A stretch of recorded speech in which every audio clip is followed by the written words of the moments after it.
Hey, welcome back to Startup Screen Printing. My name is Jesse. Today I want to talk to you guys about how I cure water-based inks with my flash, and just some quick tips that I have on how to do it effectively so that you protect the shirts, you don't burn the shirts, but you get a good proper cure on the ink. So a couple of things to keep in mind. The first thing that you're going to want to do is get the flash to a good level above the platen. Now, I adjust this based on a few factors. Now, I usually start, you can see it's about a hand width. It's my hand, obviously, but you know, it's what, 3 or 4 inches off of the platen. It doesn't need to be super low, especially this flash in particular. It doesn't have any gauges or switches or anything on it, so it's either on or off. And when it's on, it's hot. So being able to gauge the temperature or manage the temperature is a little more difficult. So you need to use the height of the flash off of the platen to kind of gauge the temperature and help make it more consistent or keep it from getting too hot. But also you can set a fan to blow air across the platen and have some airflow, and you essentially create the effect of a forced air dryer, but obviously the air is not being forced directly down onto the shirt, which would be better. You know, the forced air flash is certainly a better solution. But if you just have a flash like this and you're trying to cure shirts, then having some airflow over the shirts is gonna help. So I start off with a low setting. Now, if I'm just doing t-shirts, I usually stay at about this. It depends also on the color of shirt, the material, you know, something that's like a tri-blend, it's got enough polyester in it, you know, a red shirt, especially a green even, sometimes even this royal blue. When it gets really hot, it starts to kind of change colors a little bit. Sometimes that's a temporary change, and sometimes it actually, you know, you've affected the shirt and you essentially ruined it. So you want to be careful with that. So it depends on the type of shirt and the color of the shirt. But for the most part, I tend to be about this level, this height with t-shirts. Now when it's hoodies, I'm gonna raise this up a little more. Now I'm gonna, you know, I can go, you know, probably more like there. And you see that's more like 6 or 7 inches, you know, high off the platen. And you might think, well, this is not gonna get, you know, enough heat down on the shirt, but it actually will. What you'll find with these flashes too is that oftentimes if you're super close to the garment, it's not getting enough airflow and it won't heat up as much as if it will whenever you actually raise it up off the platen a little bit. So that's why I start off on that higher level, and then I go up a little higher if I'm doing something that's a little more breathable, like a hoodie, tends to heat up faster and hotter. So when I'm doing fleece hoodies and stuff, I'll go with a higher setting like this. Now, this is also because of a few things. First of all, with doing water-based and the fact that I'm curing my shirts with this flash, my shirts are staying under the flash a lot longer than you would typically imagine, or that you would do if you were simply just flashing the shirt. Since I'm curing, it's gonna stay more than, I mean, you're doing more than just 10 seconds of flashing. It's under there for a while. So because it's under there and because I use the low cure additive with my water-based inks, I need to get the ink to about 250, 260 degrees. And I don't have to get it there immediately, you know, so it doesn't have to be a fast and hot flash and, you know, cured and done. It can be a slow process, and that's, that gives me time to print the next one and not have to worry about moving this over, you know, and getting off like this and printing sideways and then going back to the place where I'm printing, you know, and then coming back. With it higher allows me to not have to be in such a rush and risk making a mistake, but also not risk this getting too hot and it burning the shirt or causing issues with the cure. And if anything, it actually helps it cure more effectively, because with water-based, what you're essentially trying to do is evaporate the water in the ink. That's how you cure it. And so because that's normally done through a conveyor dryer that gets the shirt up to a certain temperature for a certain amount of time, and I don't have that luxury with a flash, I'm sort of getting that effect. If I heat the shirt up slow and for a longer amount of time, I'm kind of curing it out without even using the catalyst, but I have the catalyst in there just in case. Now, sometimes in the middle of a print, I'll come over and raise up the flash because it's, after a while, you know, these platens really heat up. These are the aluminum platens. Any of the platens are really going to start heating up after a while. So depending on the length of my print order, sometimes in the middle of it, I'll come over and raise up the flash because the platens are so hot that the ink and the shirts are both getting hot faster, and I'm having to speed up. And so I'll come over here and raise it up so that I can continue going at my current speed and not have to worry about burning the shirts, but still know that I'm getting an appropriate cure. Now, you need to know temperature, obviously. So you can get one of these laser guns. I know you've seen these. These are used in a lot of different industries, obviously. I mean, I've seen this used in food as well. And you see this a lot with the screen printing. Now, there are also things you can put under here that'll actually, read the temperature at different locations, but this is gonna work fine for you if you're just using a flash to cure shirts, or if you're using a heat gun as well. This is gonna work fine. It's probably not as useful with a heat gun because it's not a consistent temperature and you're just in one area, but you could use it. So if you're printing with or curing with just a flash, you need one of these. Now, if you watch me print in any of my live printings, you'll see that I don't use this very often. I use it maybe once or twice as I'm getting going, just to make sure that the amount of time I'm taking to print a shirt is an appropriate amount of time to A, get the shirt up to the temperature it needs to be, but also B, not get it too hot. If I'm taking too much time and I come over here and check and it's getting too hot, then that's when I'll raise it up a little bit. But I want to give you a little tip on these things. On the back of them, or on the side, it has a diagram. And what this diagram is showing you is the margin for its accuracy. And if you'll notice, it has a greater margin for, or a greater risk of inaccuracy over a wider area because it's detecting a wider area at a greater distance. So what that means is, if I'm shining it just right here at this distance, it's checking the temperature in a very small diameter or circumference area on that location.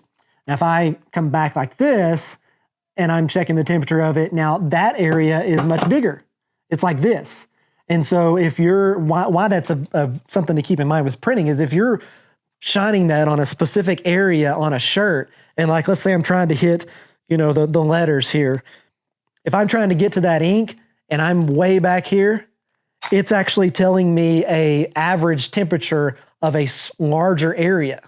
And when you're looking for the curing of an ink, you're not looking for the temperature of the shirt. You're looking for the temperature of the ink. So it's important that you get the temperature of just that area.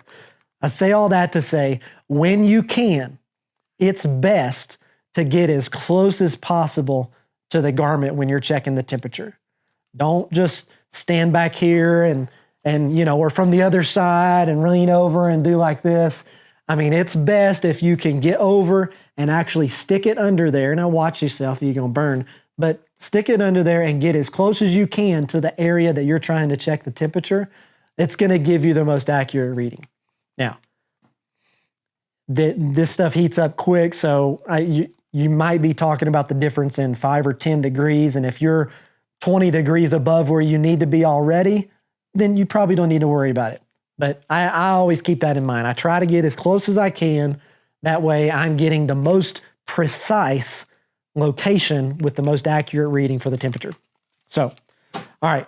So we've got distance. I start off, about 3 or 4 inches from the shirt, raise it up when I need to, or if it's not getting hot enough, sometimes I'll raise it up because I've got it too low, it's not getting hot enough. The other thing to remember, I'm gonna take a shirt out here that actually, these are just samples, it's already printed. I do these as giveaways. So I'm gonna put a shirt on here.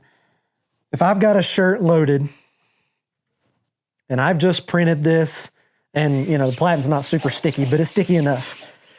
And I printed this shirt and this platen is still sticky and the shirt's stuck down, it's stuck enough here.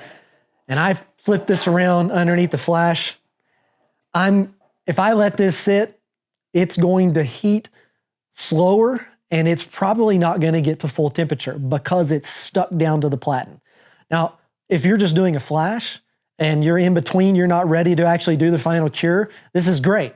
leave it stuck to the platen because it's going to keep it from heating up too much, and you're going to get more of that typical screen printing flash effect, just where you're just trying to, cure the outer portions of the ink enough to where it's not tacky and you can print another layer on top of it. So keep it down like that. But if you're ready to cure, you've finished printing and this shirt is actually done and you're swinging it around to actually cure it, be sure that you pull this off of the adhesive. Pull it loose. I like to pull mine loose and then I straighten them up a little bit. I usually try and pull, let me show you here. Come around to this side. You see how the neckline here, I usually print with it like that at the very edge of the platen. That's how I know my measurements. That's the way I've got my screen set up. When I'm ready to cure a shirt, I usually pop it loose and then I'll pull it out like that so that this is sticking out and this is showing the platen. What this allows me to do is to know that, hey, this one's done. So when I come back around and I look down, I'm like, okay, now this one's actually done. It's cured. It's ready to go. I don't need to print that because I have done it in the past where I didn't know and I end up printing the shirt, double printing. And thankfully water-based, I was able to take it over to my washout booth and just spray it off, spray all the ink out, and it's no big deal. But that's another trick that I do just to remind myself that, hey, this one's done. So be sure you pop that loose from the adhesive. It's gonna allow airflow to get underneath the shirt. If they're not getting hot enough, sometimes you can actually pull them all the way off and then flop it back on like this. But that's gonna make it get even hotter faster. So I like to just leave it on the platen like I had it, but make sure that it's loose from the adhesive. It allows air to flow on all sides of the shirt underneath the print, which is important because we want to cure not just the top layer of the print, we want to cure down underneath the print as well.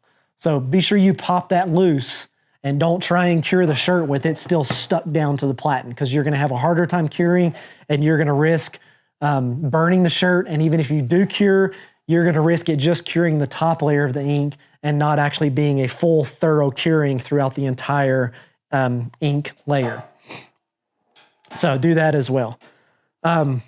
So that's, and like I said, have a fan if you want. If it's getting too hot, you're working with things like hoodies and they're heating up too quickly, or if it's raising up too high and it's just really not getting hot enough and too low is getting too hot, put a fan a good distance away. I'm not talking about like hard air, like just a nice little breeze.